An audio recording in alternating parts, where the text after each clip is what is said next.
Hey, hello everyone. Let me welcome you to my third video and the second video of the class 11th NCERT syllabus. In the previous class we have discussed with what is living, and we have seen that to define something as living we require a large number of characters. A large number of characters like we require growth, we require reproduction, we require consciousness, we require metabolism. So let's focus on the growth.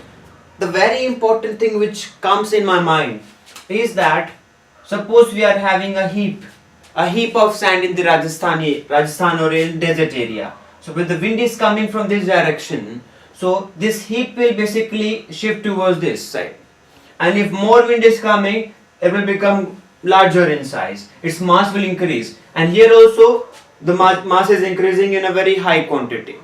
So what we are coming to know that there is growth taking place in this particular heap. So can we call this particular heap as a living organism? I feel we cannot. So let's understand what is growth first of all. There is increase in the body mass. If there is increase in the body mass, that will be called as growth. Yes, the growth is taking place in this heap. But the growth is of two very important types. In the living organism, it is internal. Whereas if you are talking about the non-living organism, it is external. The growth here is external, but the growth inside me and you guys is internal. So that is a major difference between the living and the non-living organisms. Now let's moving on to the next very important point. The growth is basically controlled by protoplasm. Now protoplasm मतलब तो आप लोगों को पता ही होगा. You might be knowing what is protoplasm. So I won't be discussing what is protoplasm. Let's move on to the next very important thing of it. The character. The character of the character of the growth. There will be increase in mass, and the next one is increase in the number. Increase in the mass and increase in number is a very important concept that we'll be studying in the higher classes. Now I will give you a clue that there is something called as a multicellular organism. There is something called as the unicellular organism. Since we cannot see the unicellular organisms, so there will be some different criteria which will be seeing in the reproduction, this reproduction one. Now let's move on to the next stuff. The next stuff is that the growth in the plants is totally throughout the lifespan, and it is taking place by the process of cell division. Matlab by this I mean there will be division of cell. Cell will be dividing throughout their lifespan. But here in animals, the growth will be taking place by cell division only. But the cell division process will be up to certain age only. When you talk about the microorganisms, there is no this kind of thing. Some of the microorganisms are basically called as immortal. उनको अमर कहा जाता है. क्यों कहा जाता है उनको अमर? Just because they do not die. If they are put in a certain conditions like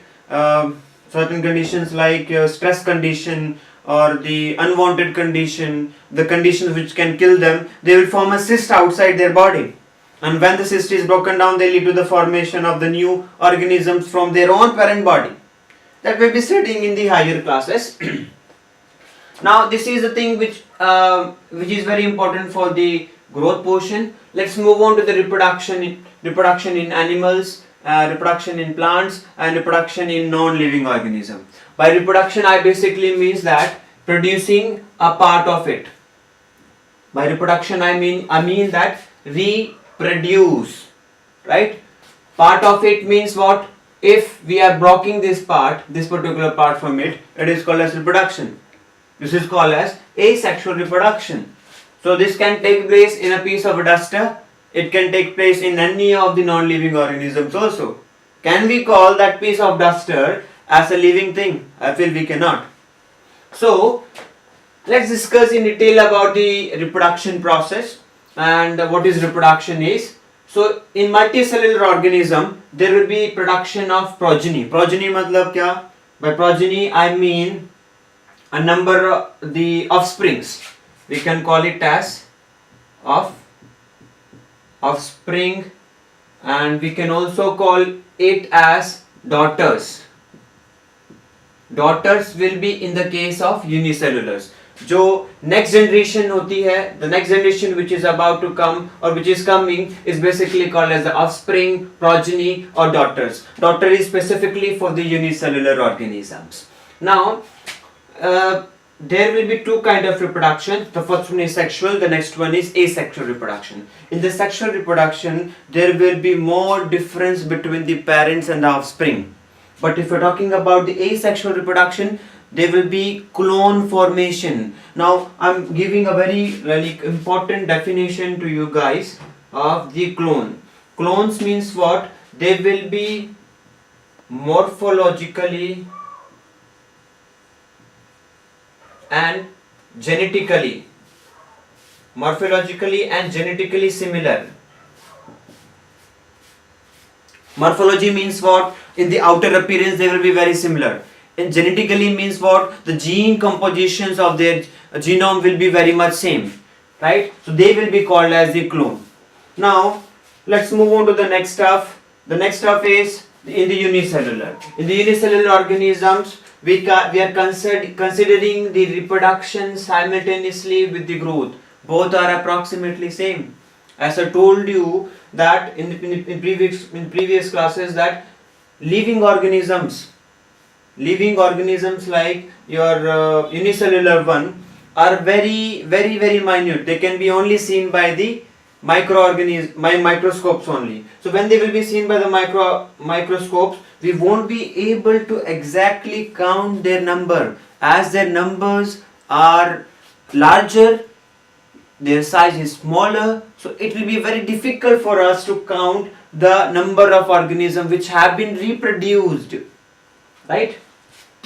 So that's why we have written that the reproduction and the growth are basically simultaneously in the unicellular organisms. Now the very last point in the reproduction process is that the non-reproducing organism. In the earth we have created or there are presence of some non-reproducing organisms, like we have the mules which basically formed from the two major organisms. The first one was your horses and the next one was your donkey,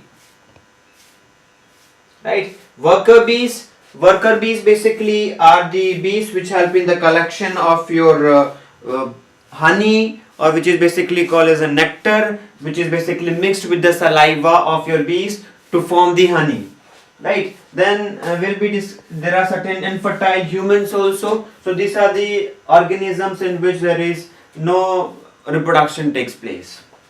Now the last and the final topic for today is metabolism. According to me, this metabolism and the consciousness are the two very DF things. DF means defining functions or defining factor for living organisms. Now metabolism matlab kya hai? Ki there are so many chemicals which are there inside your body, and these chemicals are reacting with each other. When these chemicals are reacting, they are leading to the formation of different chemicals, and the chemicals can be of different size, they can be of different class, they can be of different function. So these thousands of reactions which are taking place inside our body, they can be either of two very important types. They can be called as the catabolism, or they can be called as the anabolism. In the catabolism means what? There will be cutting down reactions. In anabolism means what? There will be adding up reactions. So so we are coming to know the main definition of metabolism. Metabolism means what? The sum total of all the reactions which are taking place in a living organism is called metabolism. Now this metabolism can be defined or demonstrated in both the living and the non-living. If it is demonstrated in the living, it will be called as in vivo. Very important term. If it is defined in the non-living organisms outside the living system, it will be called as in vitro, in the test tube. You might have heard about the test tube babies. They are basically synthesized in the test tubes. That is a wrong statement which is given by the newspapers or some of the upcoming of the biologists. So in vitro and in vivo, the two very important term in the biology. In vivo basically means inside the living system. In vitro basically means outside the living system. Now let me give you a detail about the two very important processes. The first one is catabolism and next one is anabolism. So to discuss about the catabolism and the anabolism, it is very important to know certain terminologies like glycolysis, gluconeogenesis. So let me start with the very important thing. You might have heard about the process of photosynthesis. In this, what happens basically, the carbon dioxide, a small molecule, reacts with the water and leads to the formation of your C6H12O6. So here we basically have 12 molecules of water, we basically have 6 molecules of water, and plus it is leading to the formation of 6O2 plus it is leaving some amount of water also. Here we are basically requiring the sunlight, and here we are basically requiring the C-fill, that is the chlorophyll. Now this is a small molecule. This small molecule is, both small molecules are combining together. They are adding up together and leading to the formation of a larger molecule. So this reaction will be called as the anabolic reaction, adding up reaction. Now when this glucose is taken inside our body, it will be broken down into carbon dioxide, water plus the energy. Then it will be called as the catabolic reaction. Right? So catabolic reactions means what? The reactions in which there is breakdown. So let me recall the things once again. Growth we have defined. Let me recall all the things once again. Growth we have defined as the increase in the mass of a living organism. It can be internal or it can be external. External will be basically in the non-living organisms. Internal will be basically in the living organisms. Now in the growth, we have seen that the growth will be taking place by the cellular division in both plants, animals and the unicellular organisms. In the plant it is throughout their lifespan, but in the animals it is basically up to certain age only. Then we have seen this growth was basically controlled by the protoplasm, and that is a very important terminology, protoplasm. That also will be considered separately if you are reading certain other books in what is living. Then we have seen that what is reproduction. Reproduction में हमने देखा था कि there is reproduction of a living organism. In the multicellular organism, it is by the sexual and the asexual methods. In the sexual method, there will be difference in the progenies will be there, but in the asexual reproduction, there will be lesser difference in the progeny. They will be leading to the formation of clones. Clones basically means which are morphologically and genetically similar. Then we have seen that in the unicellular organism, it is simultaneously with the growth, right? And that's why we are basically calling the growth and reproduction as the same in the unicellular organisms. Then we have seen the metabolism. In metabolism we have seen that there are large number of chemicals inside our body. So these chemicals are continuously changing or reacting with each other and leading to the formation of different size molecules, class molecules, functional molecules. And so these thousands of reactions which are taking place in a living organism is called as its metabolism. Now it can be of two types, the catabolic reactions and the anabolic reactions. Catabolic reactions means what? There will be breakdown of the larger compound molecule, and in the anabolic reactions will be there smaller molecules will be combining and leading to the formation of a larger big bulky molecule. Then in the last we have seen that this metabolism can be demonstrated in the cell, inside the cell, or it can be demonstrated outside the cell also. If it is demonstrated outside the cell in the without a living system, it will be called as the in vitro, and if it is defined in the living organism, it will be called as the in vivo. I forgot to let you revise up with the non-reproducing organisms. There are certain living organisms which cannot reproduce. So these living organisms includes your mules, which were formed by the horses and the donkey, the worker bees, and the infertile human beings. So with this, we'll see you in the next video of mine. Thank you. Have a good day.